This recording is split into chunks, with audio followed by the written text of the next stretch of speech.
we've given 5 minutes or so for everybody to join. Thank you for everybody who's come through. I know you guys are in the middle of exams. I know you're in the middle of studying. And I encourage you every once in a while to take a little bit of a break. It helps, believe it or not, breaking helps. Sometimes you think if I can study for 24 hours consistently, that's what helps, but actually the brain needs to rejuvenate. And when you do a few things for yourself, and this is one of them. And I have the absolute pleasure and privilege of asking a very dear and long-standing friend of mine, Paulo de Oliveira, who is the CEO of Pent Travel, to come and talk on this leadership masterclass. Now, you all know that, well, some of you do at least know that we started as part of the offering for the self-mastery program, this leadership masterclass. What's the objective here?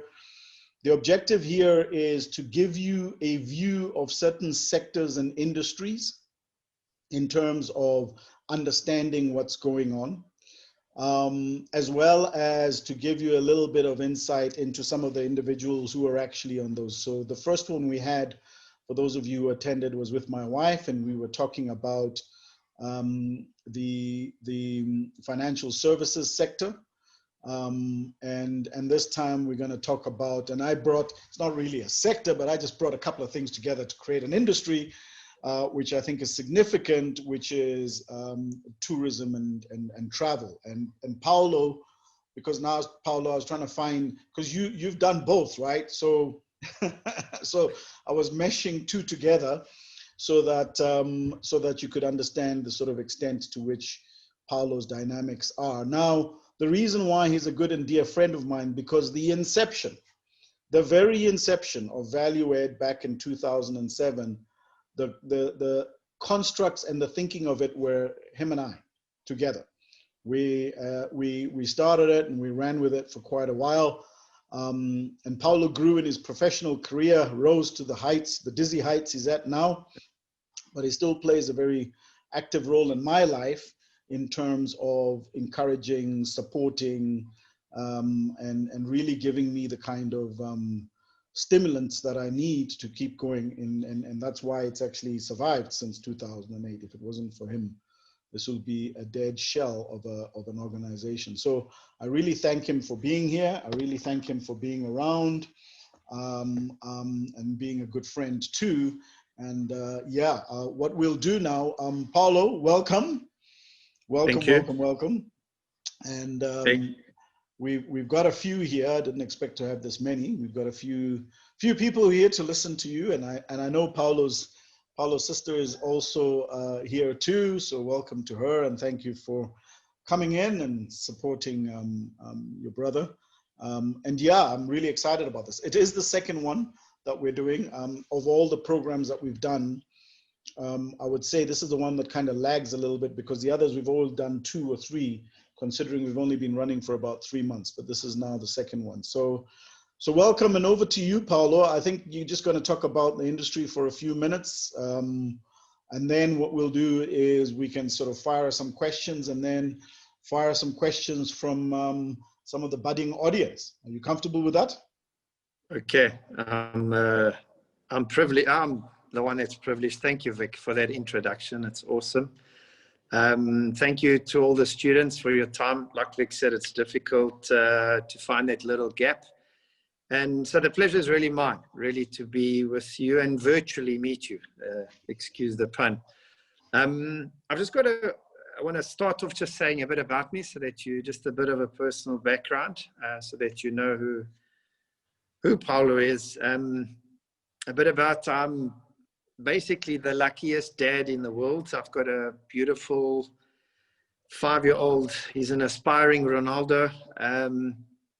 My life's purpose is really simple. And my future son-in-law.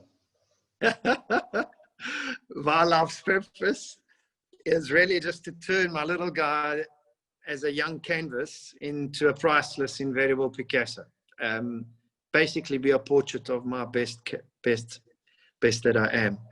When I'm not crafting my Picasso, you'll find me with my head in the clouds, excuse the pun. I literally love hiking. I love going up in the mountains 4, 5, 6 hours at a time.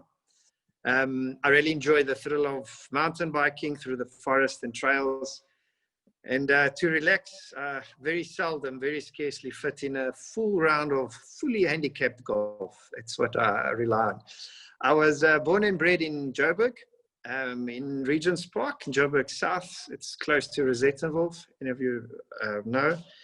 I was bullied in school because, I don't know, I would play chess, table tennis, and squash. So those aren't really the budding sports to do. In terms of my education, I enrolled at Wits Business School in the evenings, whilst it took a while to finish what I had to do. And I started off briefly. I worked in a family business, my dad, and then I really worked at an 8-10-hour day as a dispatch clerk in a really good company specializing in geotechnical and civil engineering. So I want to explain very quickly a laugh about dots. With Luca, it's so interesting when you look at a page with all those dots. I don't know if you all remember the whole game as an infant where you have to connect the dots, all the numbers, you know, where you draw pictures. So when you look at a page, you see nothing because this is full of dots. But only when you start to draw the line from number to number. And I was doing it with Luca the other day, and it just sort of, it helped me for today's session, just explaining to you my 5 dots about me. So my first dot was really opportunity knocks. It's really working from the ground, understanding a business, how it works from a dispatch, because that's where everything comes into the business. So that was my first dot. My second dot was a building block dot. It was when I started my first accounting job, because I really wanted to be an accountant, and that's what I studied. And I was a pension fund accountant 2 years later after starting as a dispatch clerk. I then proceeded to do auditing for a large travel company. And my third dot was, I'd like to call it my comfort zone dot. That was when I started working at SAA, ironically in a forensic auditing role. So, but it was my comfort zone because I love finance, and I was really in my comfort zone there. I was, sorry, I started working for the sales division. I moved from forensic auditing because the sales division didn't really appreciate my undertaker role, because they were tired of somebody coming and saying, why are you telling us what to do wrong? Just come in the beginning and tell us what we must do right from the beginning. So I was brought into the sales division, which is my fourth dot, which is my square peg in a round hole dot, because you don't put a finance person in the sales division. That's completely where I was. A year later in the sales division, I was introduced to a new boss. I was quite apprehensive because my previous boss and I got on quite well. This new boss, straight away I can see he really loved his boys dearly, enjoyed football, specifically the red team. He loved coaching analogies. And yes, our discussions did not end in the day. They went well into many nights. And it was all about a wide range of topics. He had a crystal view about leadership, and he was incredibly passionate about people. My boss quickly became my new friend, my confidant, and you all know him on the school as Mr. Vikela Renken. He's my fifth dot. And definitely, I believe with Vic being a square peg in a round hole, there's no comfort in a comfort zone. So I'll say that again. There's no growth in your comfort zone, and conversely, there's no comfort in a growth zone. And I felt that very early. So thanks, Vic, for properly destabilizing my comfort zone, my growth. Where am I today? As Vic said, CEO of Pen Travel. We are a largely focused leisure company, employ 300 people across all the well-known malls. We have the highest repeat and referral rates for a travel and tourism company. And travel, I believe, is the best way to enrich yourself as a sector. It's a teacher of life, and it teaches you everything about the globe firsthand. I've been truly blessed to visit every continent, meeting the most interesting of people and experiencing the best of cultures that only one can dream of. My passion now is people, and people. My approach at work is simple. I serve and work for people around me. Everyone does the same. When we travel, which is quite a lot, we all stay in the same room category at hotels. We fly the same class. We hire the same category cars. And we all work the same hours. So just closing off my background, in a way, I believe life is very much about connecting the dots, just as I do with my son when we draw. And truth be told, I've never looked back. My life is about dots, and I still continue looking at dots. And the way I put it is, it's like driving a car. You have the big windscreen in front of you, a little rearview mirror to look at your past. So I don't spend too much time looking at the rearview mirror. I really look forward, because that's really where life is all about. That's all about me. I'm going to go straight into my 3 objectives. I don't know if anyone wants to, if I want to pause a bit. Am I speaking too fast? Or do I just go into... You're spot on, and I love the analogy of the rear view mirror and not looking behind, and looking at the windscreen and looking forward. And it's going to be a little bit of my talk tomorrow when I give these young ones a pep talk. So that's actually what life is all about at the end of the day. No, awesome. Okay, so I just want to thank Oliveira just for sending me 3 very interesting topics for today. So I would just want to invite everyone. This is a highly interactive session. As an incentive, I think anyone that asks a question gets a free, fully inclusive trip to Maldives, all expenses paid, for any questions. I'm joking. I got a question. I got a question. I have a question. I have a question, guys. So, no, fantastic. The first question is, give a macro overview of the tourism sector as an industry. Give a macro, so really a broad view. Obviously, I've got a love for numbers, so without the risk of boring you too much, in 2019, the tourism sector employed 1.5 million. The projections is that we'll be employing over 2 million by year 2026. This is a very labor-intensive sector, which is awesome. Tourism brought in 425 billion into the economy in 2019, and about 9% of all economic activities driven by the travel and tourism sector. South Africa today employs more people than mining and communication services and automation and the chemical factors all put together. And that's according to the World Travel and Tourism Council. The second question is, do we want to address the questions at each point, or do we want to go through all 3 questions? What do you guys find easier? So just continue. No, I think carry on, go through all 3, and then we can all just have a nice deliberation afterwards. Okay. The second question is, it's quite a tricky one. Address the impact of COVID in your sector. There's 2 answers to this question. The first answer is, in one word, a complete and utter disaster. COVID really hit tourism first, and I believe it will be the last industry that will be lifted.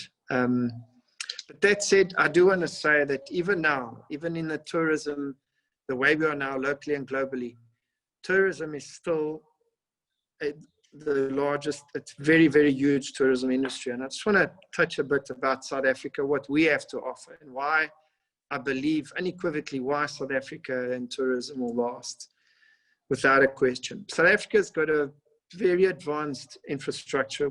Our scenic beauty is unraveled.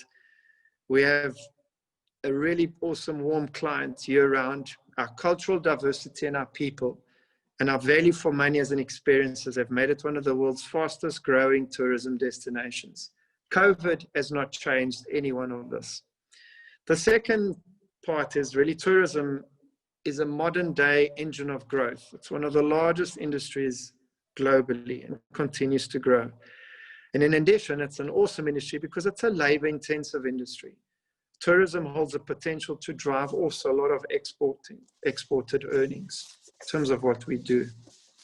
The third objective is understand any anticipated and innovative changes. There are too many exciting and innovative changes revolving around people and technology. Those are the two key pillars of travel today. There's a dire need today and going forward for tour guides, any number of hotel staff from the concierge right up to management, restaurants in high tourist areas. By way of an example, the V&A waterfront is the highest tourism attraction point in South Africa, as an example. Airport transfers, Airbnbs and lodges, safari guides, airline or airport teams. This is a very hands-on sector. And that's why I have no doubt that this sector will always be in a growth trajectory. As a travel company, Pen Travel, what we've done is we're really moving retail away from brick and mortar. We're moving it into a hybrid model, which we've started already. So many of our consultants have been working from home since COVID, and a lot of them have decided to stay at home. So we've connected them with AirCloud, with their network. So you phone the store number and they get connected straight to the store. We still continue to have stores, but the connectivity between them is there. So we've really moved out of our box thinking in that. We've also increased our online live chat hours. We're now operating up until 9 o'clock at night if you have any questions, which we never really did before. We've also started, during COVID, we've also started virtual appointments. So if you want to ask questions about a particular safari lodge, or about a particular destination, say Charles, a bit more, you can set up a virtual appointment in the comfort of your home after hours, which is something new that we're piloting. It's really taking off nicely. More innovative changes is hotel technology. Hotel technology is really advancing. You can now, with COVID, it's just accelerated a lot of the development. You can now have your hotel key programmed on your cell phone. Your concierge, when you arrive at the reception, you no longer need to sign anything. Just show your phone. You get your room opens and locks when you show your phone. You can even control dim your lights, your curtains, whatever's smart enabled in your hotel room. You can do it all through the comfort of your own home, with your own phone, sorry.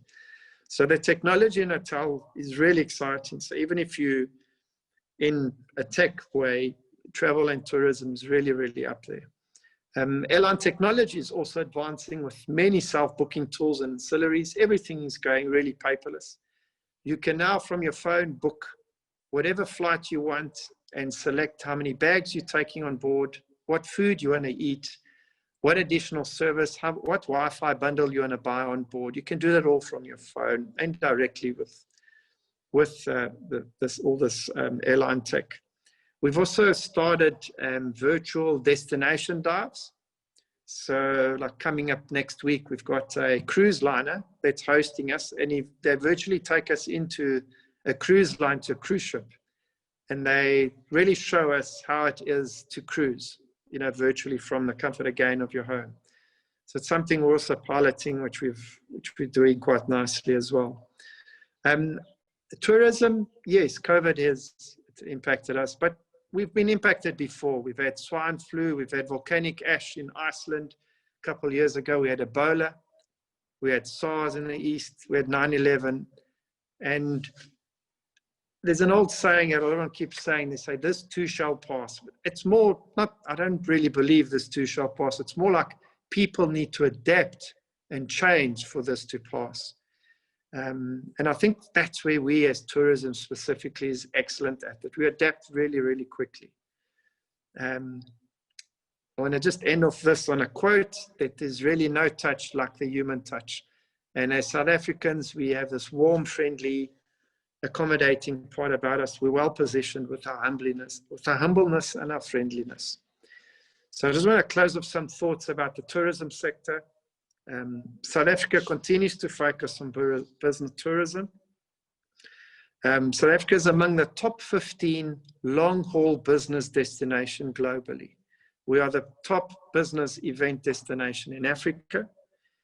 In 2017, R500,000 rand is spent every minute by visitors in South Africa.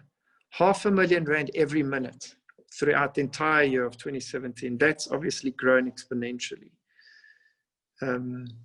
1 in 22 people work in a tourism-related sector. And tourism also in 2017, believe it or not, created more jobs than mining or manufacturing. In 2018, the number of tourists in South Africa amounted to 16.5 million people, a figure that's just been increasing. And by 2023, we should be hitting the 19 million mark of visitors into South Africa. And that's why I'm incredibly buoyant about tourism, about travel, the opportunities that travel can give you, and really about the teaching in life that it can do for you. And I think that's for me. I'm ready for any questions, please. I know you're all bright students. Keep the questions very simple for me, please. Otherwise I'll have to get in the reinforcements from Vic. Wow, no, that was quite that was some really interesting information. Actually, I wanted to ask you, Paulo, how many cities have you been to in the world? Have you counted? I stopped counting, but let me say last year I took, in the first 6 months, I took 87 flights. In the first 6 months? First 6 months, I did 84 trips. And yeah, I was in the States, I was in Guernsey, I was in the UK, I went to Portugal, I was in Italy. Yeah, that was last year. So the first 6 months. Wow. First 6 no, months.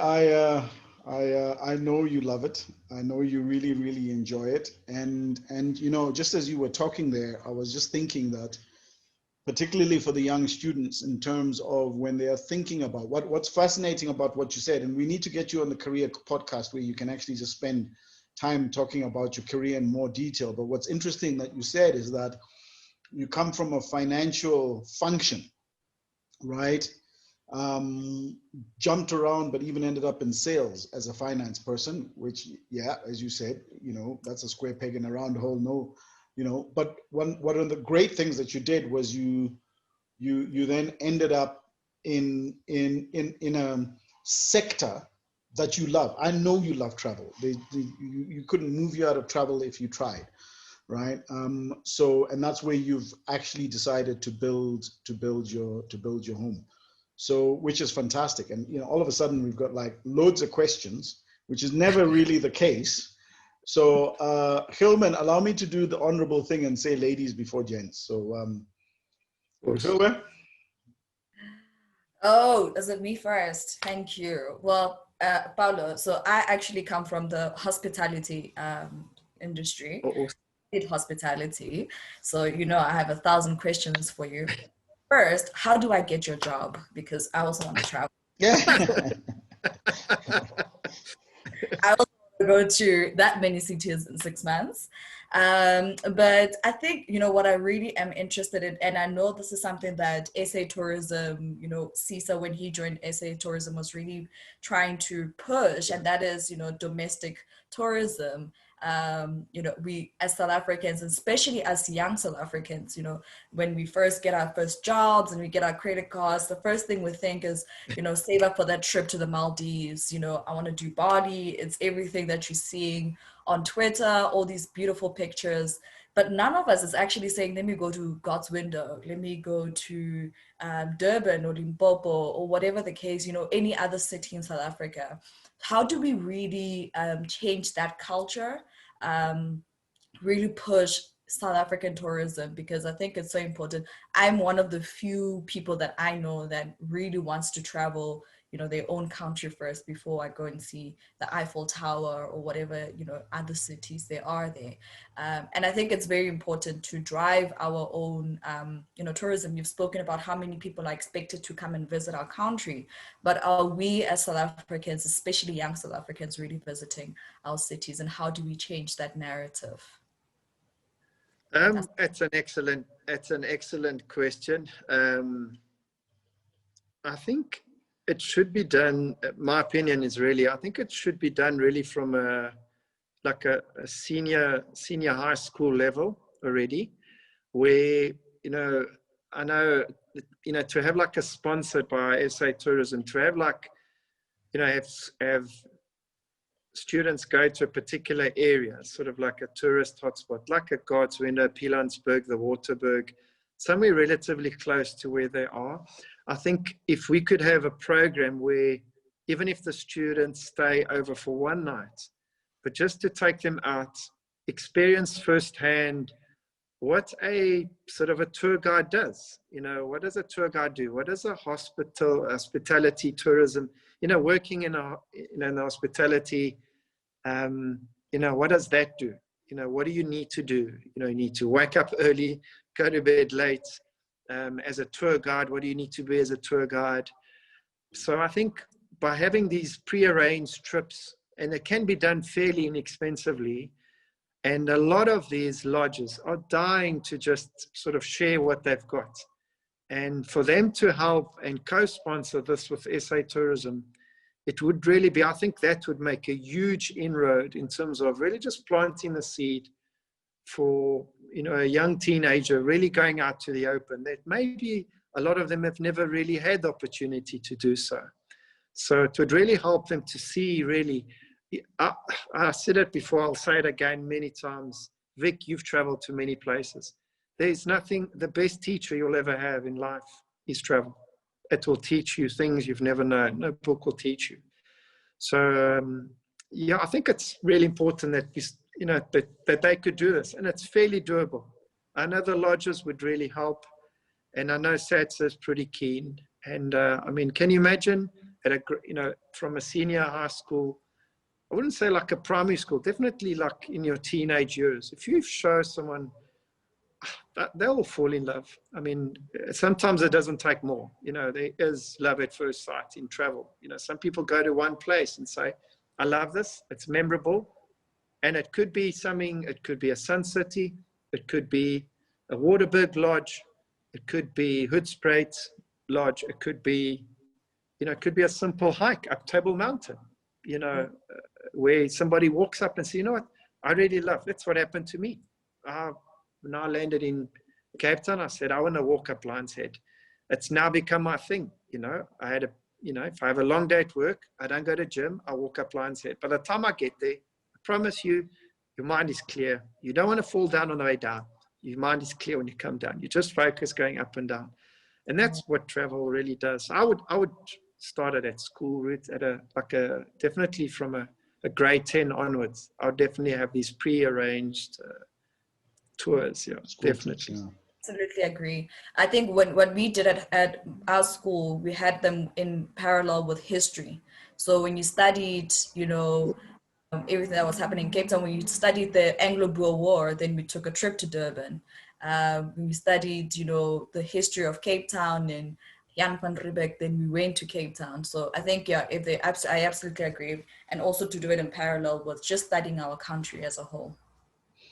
No, awesome. And I think you said the right thing, Refuwa. You know, and by the way, this is a passion and a love, and Paulo knows that. Unlike him, it's not my passion. I did it a lot, and I'm very comfortable at home now. But what I do love is I do love going. I mean, this weekend we're going off to Sun City for the weekend. So I do love touring locally, and I do love going to local places.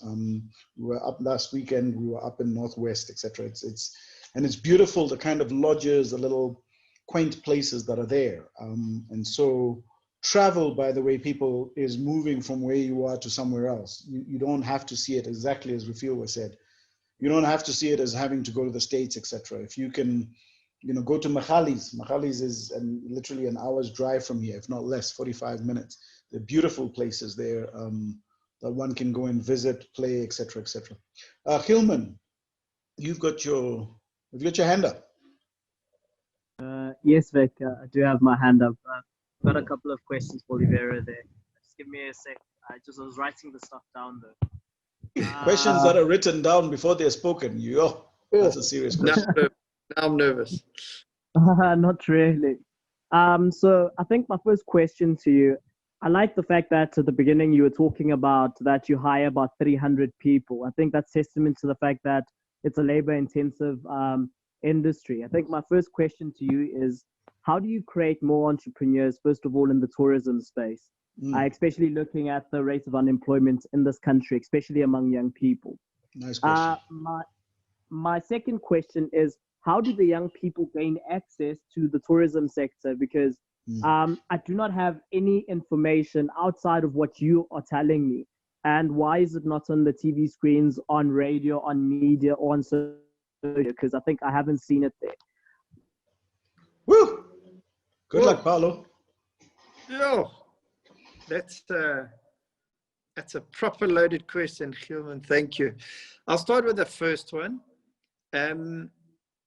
I think tourism is probably one of the most entrepreneurial sectors from a potential perspective. For example, if you want to be a travel agent, for example, we train you from bottom down. As long as you've got a good understanding, and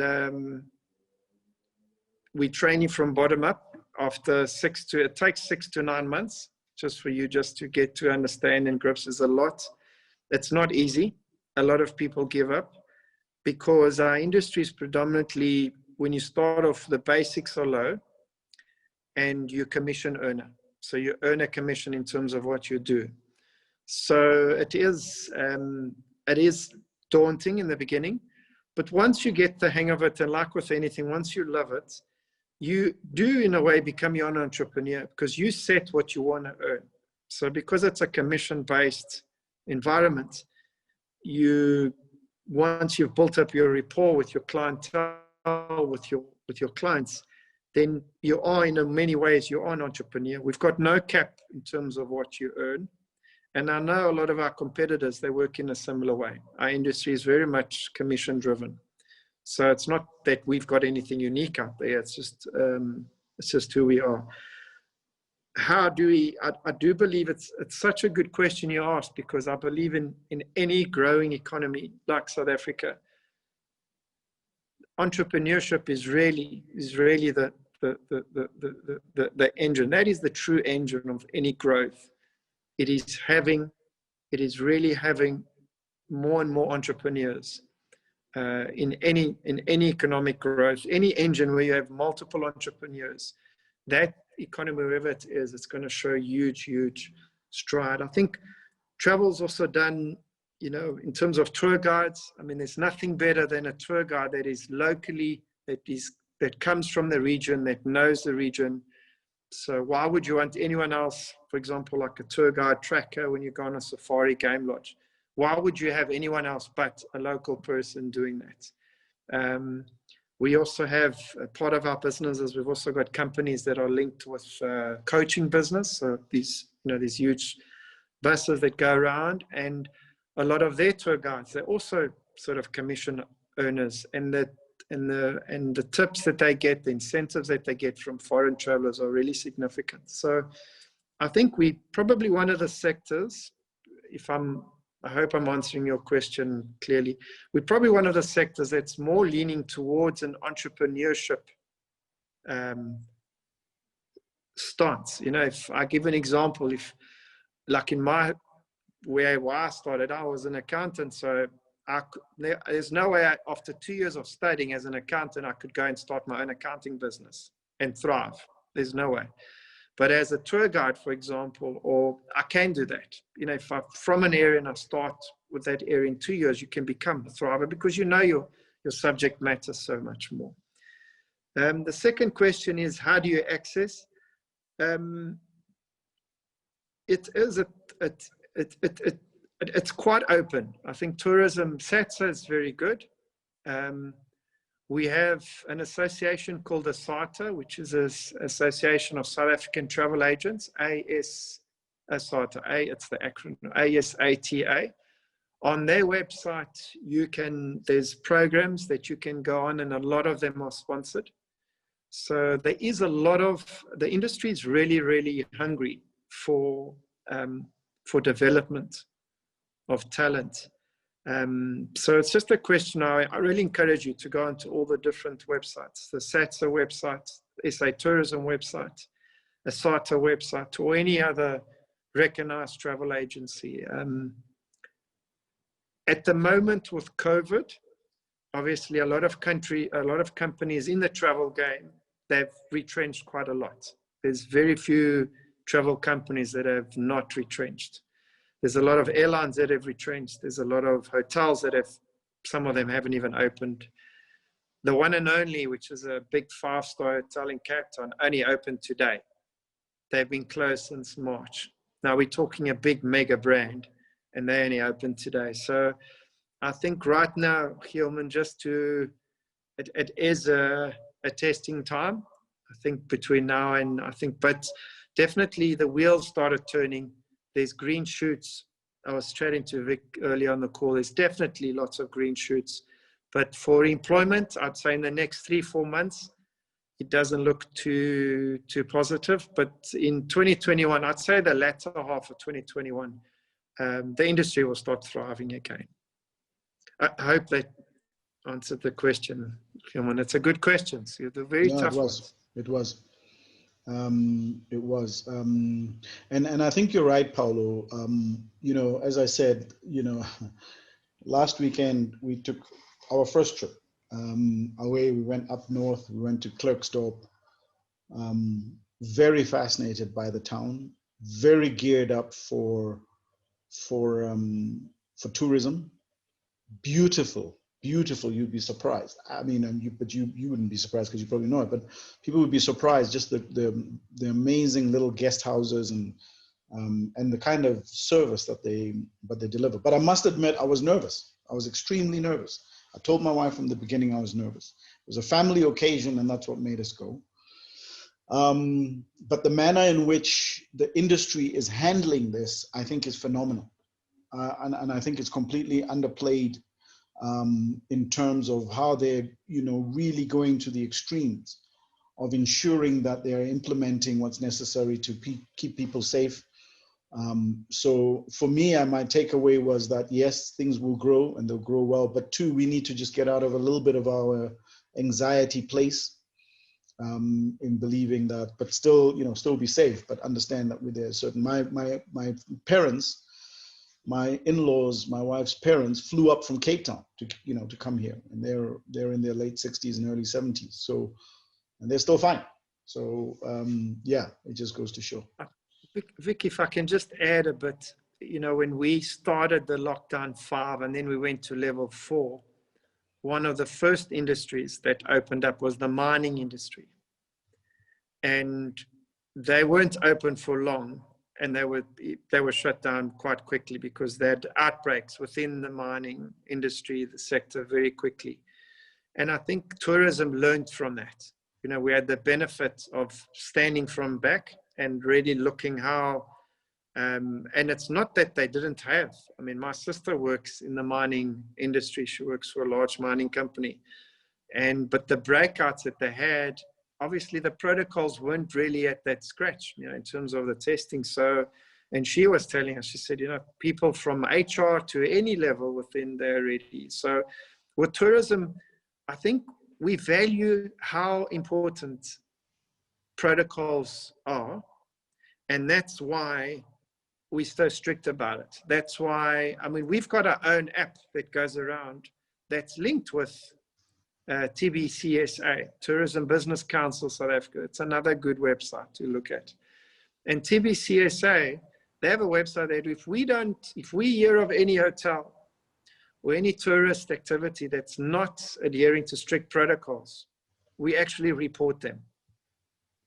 So that we don't want one hotel not to take the protocols, because then it's really going to close the whole entire industry. So it's quite strict, and it's quite important, you know, in terms of protocols. And you're right, we've got to let go, but you'll let go within an environment that you know you're safe. You're safe. No, absolutely. So it's quite important. So we've learned in hindsight, we've learned from that. Yeah. Dombi's got a good question here, which is put on the chat. is, and I'll be interested in your take on this, how do we get feet for products such as Soweto Hotel and other local flagships, especially the ones based in Cape Town? So, Ntombi, I'm presuming you're asking, how do we get feet into the townships where we have already existing infrastructure like hotels, etc.? And also, how do we create those in the townships? Yes, I'm sorry, my video is acting up still. Yeah, Paulo, I absolutely love the presentation. I spent some time in this space earlier, in the early years, like in the early 2000s, and it was quite an interesting space. But I continue to be not worried, but concerned that with the youth bulge that we have of unemployment, particularly in the townships, in your even rural areas, and when there's so much to show, and you find that I don't know, I just find that when I call a travel agent and I ask them, what are the options in Gauteng, like where to stay, they are they're not likely to give me the Soweto Hotel, in Kliptown. Yet they'll tell me about Vilakazi Street for lunch, but they won't mention the Soweto Hotel in Kliptown. And then you get an invite to a dinner, and you end up at Soweto Hotel in Kliptown, and you realize that this is an upmarket, product. And why have I never been told about it? Like even for conferencing, even for government events. I mean, government book orders their work. I mean, they work through travel agents. We all know how much most travel agents have coined it from government business. But I then don't understand why they're failing to recommend local products. When I say local, I mean inclusive. Yep. To be inclusive in giving us that that brochure, like giving us a full picture of what's in Gauteng, what is in KwaZulu-Natal, and not just limited to your obvious brands. Yeah.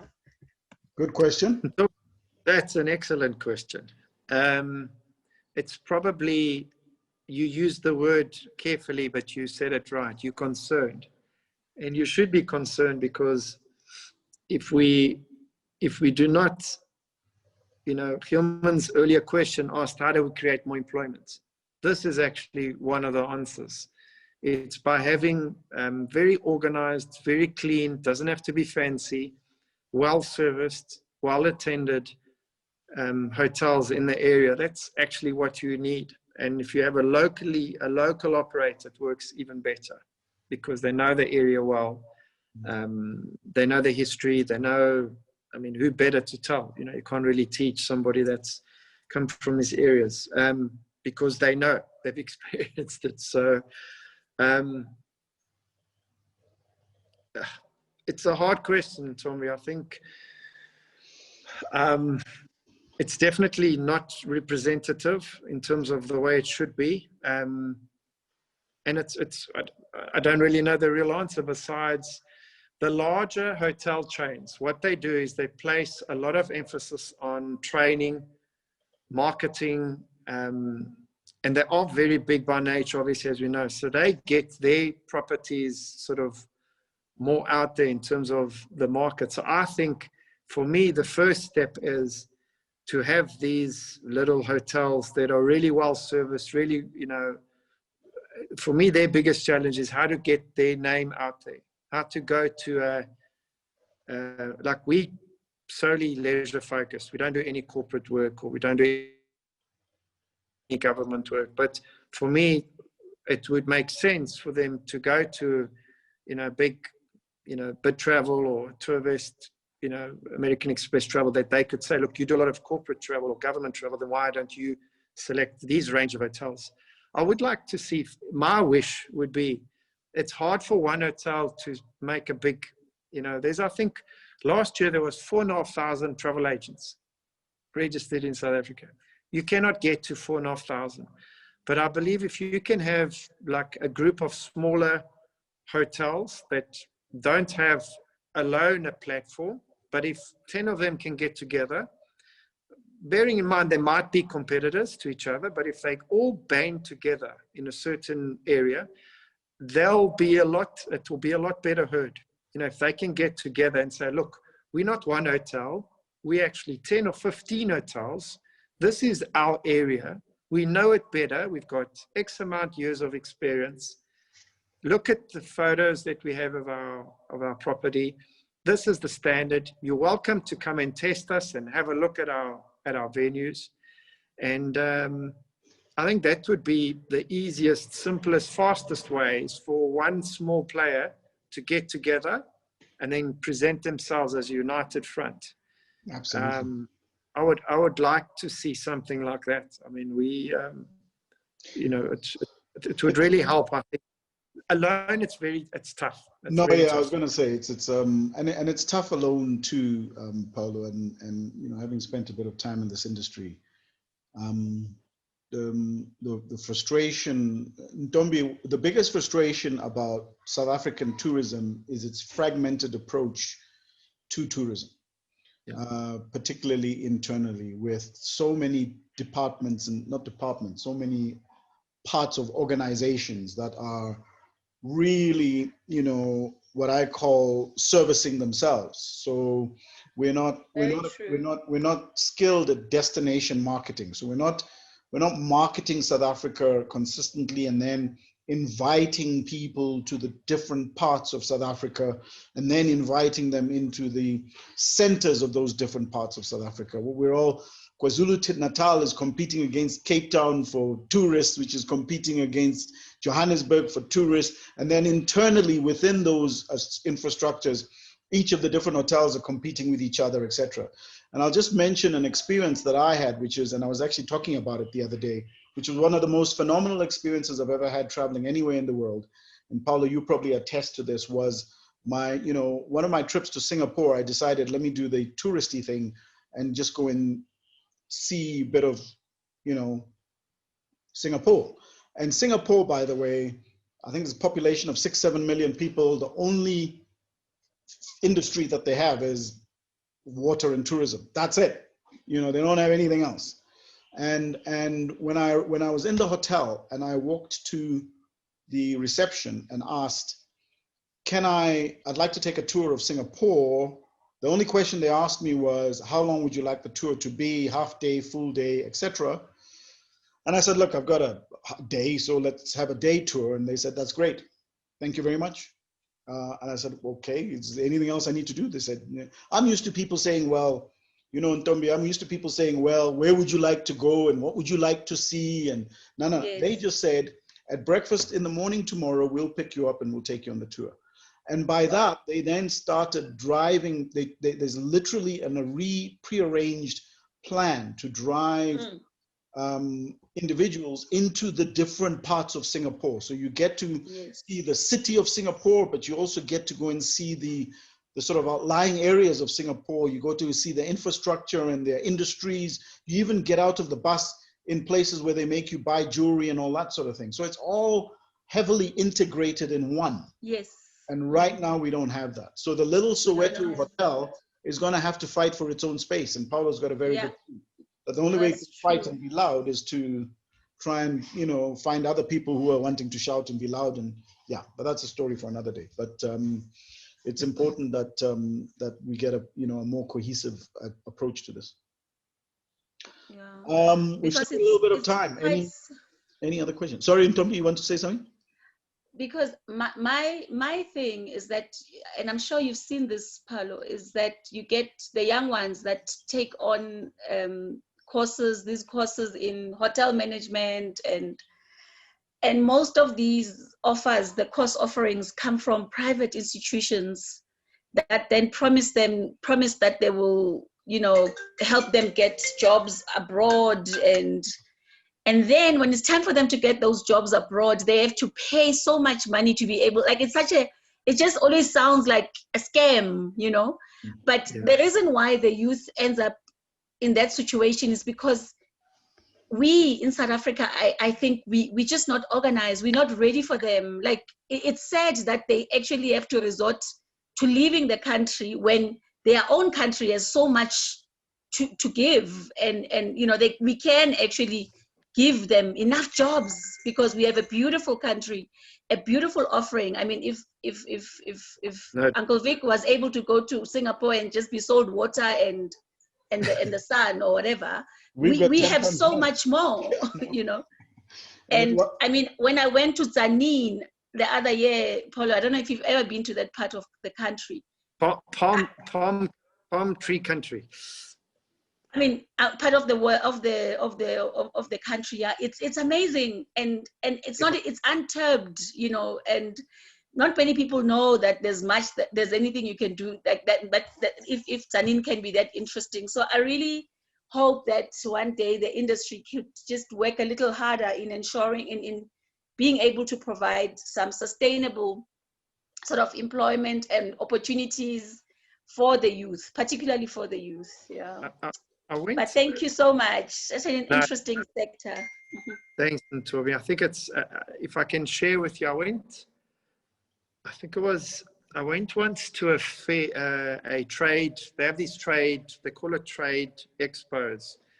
It was in Venice, and Italy is a very small country compared to South Africa in terms of size. But what they've done is they took every single province. I think Italy's got, I don't know, 10 or 12 provinces, and they further segmented the provinces. So you would go to each province in this expo, and you'd have a meeting, and at every sort of pod, so to call it, you'd say you go to Veneto, which is the province of Venice. Now, at Veneto, they would tell you their pasta is the best, their hotels are the best, their people are the most friendliest. They'll give you guided tours into vineyards, and then you'd go to Genova, which is up north, and they'd tell you the same thing. So, but at the end of the day, they were all interlinked in terms of what they had to offer. But they were all collaborating. The big lesson from Italy, and why Italy is such a key tourist destination, is because they've collaborated. They've found a way to say, this is our region, you know, we Veneto, and together with Veneto, we're going to sell our properties. And they took us to go see a caravan park. They took us to go see a 5-star, 4-star, 3-star hotel. So they all worked together, you know, in terms of what they had to offer as a province.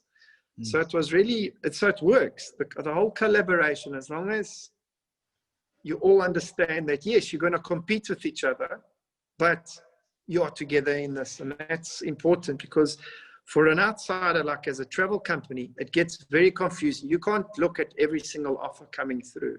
No, absolutely. Hasn't been vetted. So collaboration, I think, is quite key. I would love to see this actually. This goes back to the same question from entrepreneurship, from human. It's all going back to entrepreneurship. Yes, yes. We couldn't have a session without Mahlatsi asking a question. So Mahlatsi has been in 2 sessions and not asked a question. I thought something was not good. We needed to take his temperature. But now he wants to ask a question. Is that right, Mahlatsi? Good afternoon, everyone. Can you all hear me? Yes, we Loud can. and clear. No, okay. So I have 2 questions for you. And the first question is, how important are guest houses and lodges in the tourism sector? Because what I've noticed is I'm a teacher in training. So today we just closed for 1 week. So most of my kids are going for holidays. They're going to the bush. They're going to Cape Town. They're going to all these places. So what I've noticed from them is right now they prefer more guest lodges and guest houses than hotels. I don't know for what reason. So how important are they in the tourism sector? And another question I have is, do you think COVID-19 will bring positive change in the industry of the tourism, regardless of the impact? And is the tourism sector prepared for the new normal? Are you going to adapt to this, or what's happening? Are you ready for the new normal, for the COVID, if it sticks around in the long term? So yes, that's the question that I have. Oh, Mahlatsi. Jeez, I don't even know where to start now. That's a very Let's say thank you. I'm going to start with your first one. It's very important. You asked how important are guest houses and guest lodges. They're incredibly important. I think there's a real sort of homely feel about staying at a guest house. When I travel to Durban, I like staying at a guest house, not going to a hotel, because at the guest house, I don't know, you feel like it's a bit more personal than going to, and I don't want to talk bad about hotels because we sell a lot of hotels, obviously, but I've now gotten to know the guest house and the person that runs it. And now I feel so comfortable going there, you know, and I know that, you know, the breakfast is done as if, you know, it's, you know, she was preparing it for herself or for her family. So I'm a big fan. So there's no reason why. My only sort of recommendation is that, like with anything, it needs to have its protocols in place. You know, we can't go to a guest lodge where you don't know, they might have, you know, maybe the room, I don't know, maybe there was somebody else staying there the night before and the owner, you know, maybe didn't have time to come and have a look, and maybe they didn't test the person the night before, the day before, or, you know, maybe they were asymptomatic or not carriers. So for me, I think guest lodges, and there's an investment, you know, you need to get maybe those temperature, you know, machines, those are, I don't know, 600, 700, 800 Rand or more. And it's an investment that you need to do. So for me, I'm a big fan, as I said, personally. I don't know if that answers your question. I think there's a real sort of gap for them. My only thing is, like with any other, you got to have the protocols in place. You can't just let, you know, you can't just assume, you know, the people that have stayed before that don't have. Okay, so that's the first one. I like that question. Especially if you know the owner, because a lot of these homes, they've got like an extra room, they've outgrown it, and, you know, the couple's still there and they've got extra room. I love those because it's like, they really make you feel very comfortable. And it's very much word of mouth. I'm comfortable, I'm going to tell Vic. Vic's going to tell, you know, it's a word of mouth. And it's the best sales you can ever know. And I'm not a salesperson, but it's word of mouth. Word of mouth is really the best one. So I also, what teacher or, let's say, where do you? I teach at St. Peter's Boys School. I'm sorry for the darkness. Outside, the connection is bad. But I'm teaching at St. Peter's Boys School, just in Fourways.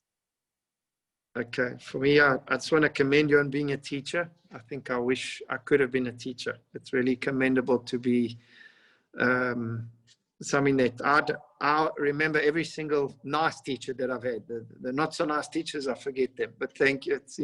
I implore you for being a teacher. Your second question is, if I understand it correctly, COVID, is it a positive? How are we going to adapt? As an industry, we're very strict with protocols. You know, we believe if you're not adhering to protocols, like for me, when I go to the office, I mean, this is an office here, I measure, there's a temperature that's linked to an alarm. If it goes above the temperature that it's supposed to be, the whole alarm sets off, the whole building knows that I'm above the temperature point. I have to sign my name, I have to write my temperature and my number. And when I leave, I'm not allowed to go outside for lunch during the day. I have to stay in the office. And when I leave, I have to take my temperature again, and then I got to sign myself out.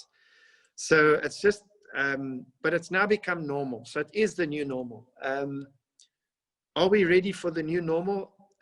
I think as a travel company, what's like, have you all heard somebody, they talk about PCR testing, which is where they take like an earbud, they stick it down your mouth or sometimes in your ear, and they basically just test it for PCR. It's 850 Rand. You're not allowed to come to South Africa, whether you're a South African or a foreign national. You're not allowed to enter the 3 main airports without taking a PCR which is a COVID test. It's the highest grade COVID test you can take. And we won't accept anyone if you don't have a negative test. So we've moved quite quickly. I mean, we got clients going overseas. We've already got our links to all the different labs. We've got addresses where they go, the cost, the forms. So they literally just go through, have their test, and it's 72 hours before they fly, and they have the results back in 24 hours. So we've had to adapt quite quickly in terms of we want to get travel started. So we've done our best really, just to get the traveling public a bit more comfortable, because, you know, it's for young people, it's, I think not, you know, they're a bit more relaxed about it. But when the older people, I think they're a bit more susceptible, or if you've got, you know, if you've got your, you know, predefined, you know, sicknesses or illnesses, if you're not weak, it's quite tough. But I believe the PCR testing, yeah, we've moved quite quickly. The buildings and any hotel that you go, they're quite good with their protocols, I must say. I mean, Vic, you went to Clarksdorp, and if you notice protocols there, you're going to go to Sun City, you'll see it there as well. Very strict protocols, very strict protocols. We know that if we don't get this right, it will put us into, we're an industry that's been, since the middle of March, we've had almost zero revenue.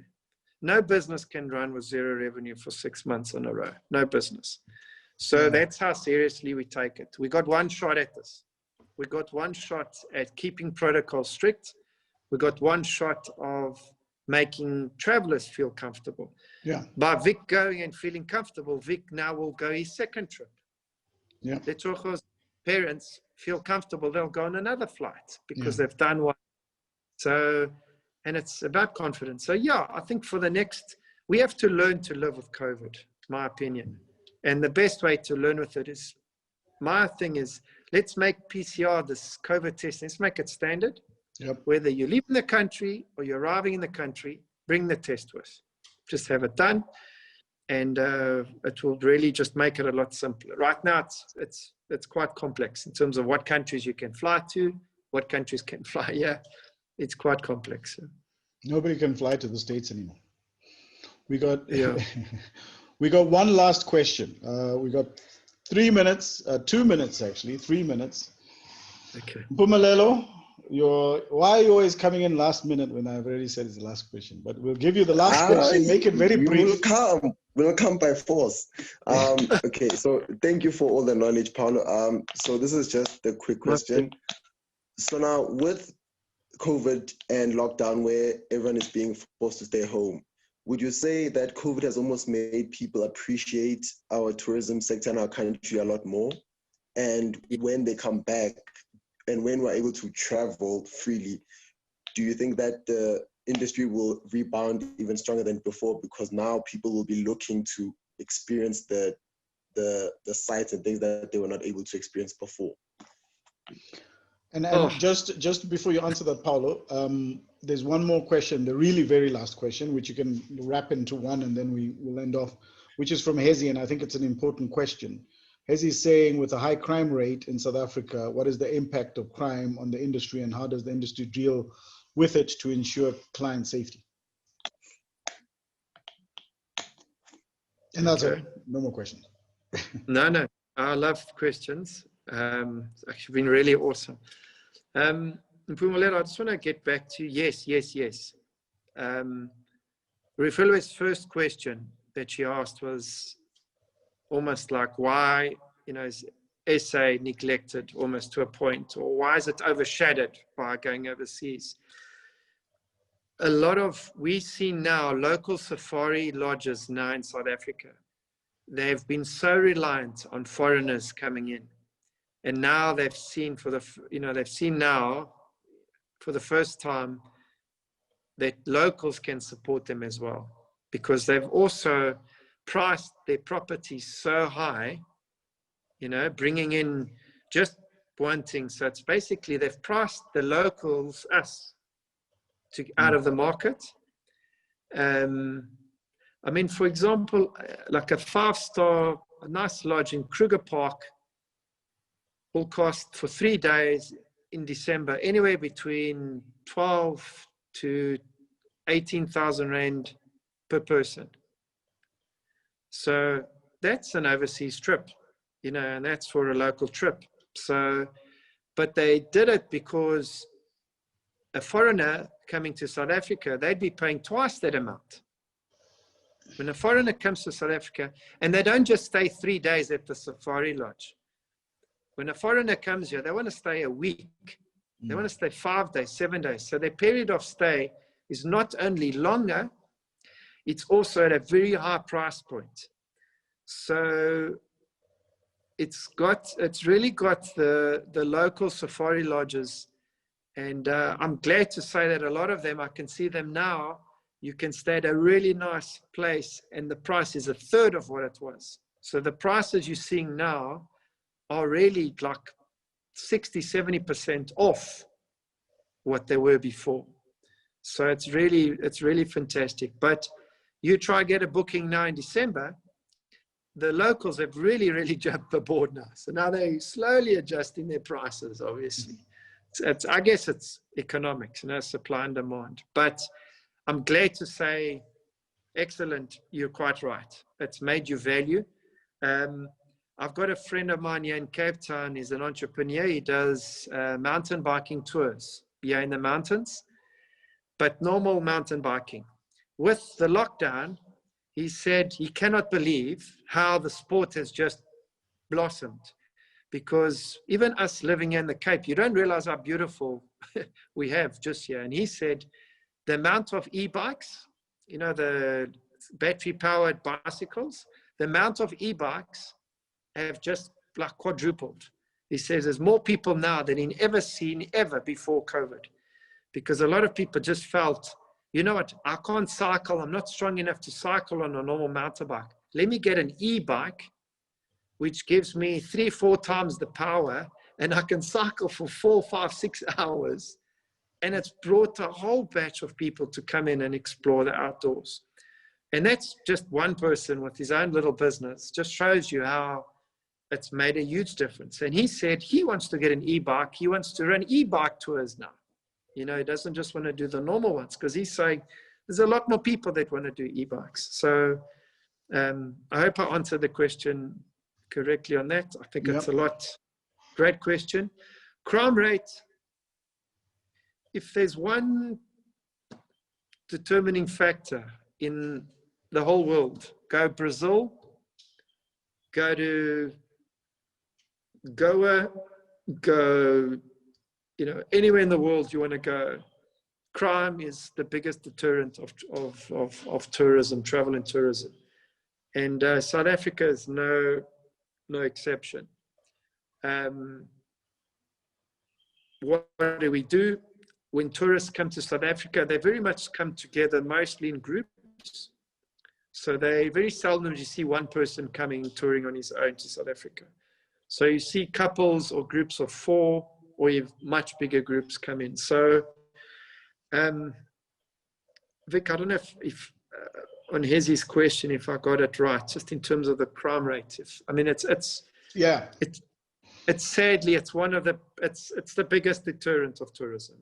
And I think your industry plays a role in making sure that people are aware. And Hezi, it's true we've got crime here, but I think Paulo's point is very valid, that anywhere you go in the world, you're going to be told by tourists, look, you know, just be careful about certain points that you can't go to, or there's certain times, certain nights you can't go to, or you know, be careful on your own. You know, you get a lot of sort of maverick tourists that come here sometimes want to find themselves alone in Parktown Station for the first time, you know, things like that. It's important whenever you're traveling to understand the area that you're in, because it doesn't matter whether it's a dense suburban area or a outside area, you're going to find yourself in trouble if you're not aware of what your surroundings look like.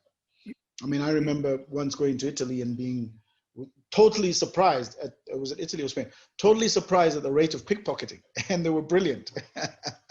So everybody's just, you've got to be cautious. Vic, I went to Monaco, just outside Monaco in Nice, and I rented these bicycles, you know, that you rent on the road. You use you pay by the hour basically. And it was stolen twice in one day, the bicycle that I was. So it's everywhere. I'm very close to Monaco, and yeah, my bike gets stolen twice, you know. And Monaco is probably the richest place in the world per capita. So yeah, it happens everywhere. Paulo, I don't want to take up too much of your time. I want to thank you. I think everybody who was on board has found this extremely useful. Again, just to remind everybody, it's useful, you know, when you join these programs, imagine if you've now got the financial sector, now you've got the, you know, travel and tourism sector, the other sectors that we bring in, it's just going to open your mind, more importantly, to what's happening in our economies and the impacts here and there. And also, it's also useful in terms of anything that you find interesting for you to have some networks, you know, of people. So whenever you're traveling and you need to go somewhere and you need some pricing, there's Pen Travel right there. So I want to thank you, Paulo, tremendously for taking time out and doing this, and on behalf of everybody, and just thank everybody for coming out. I also wanted to end off by saying, I don't know if Refilwe is still on the line, that I did eventually do a little bit of research on the Airbnb virtual tours. So they exist, they're there. It's fascinating, it's amazing. It's about innovation, about how a highly contact business had to completely change its business model.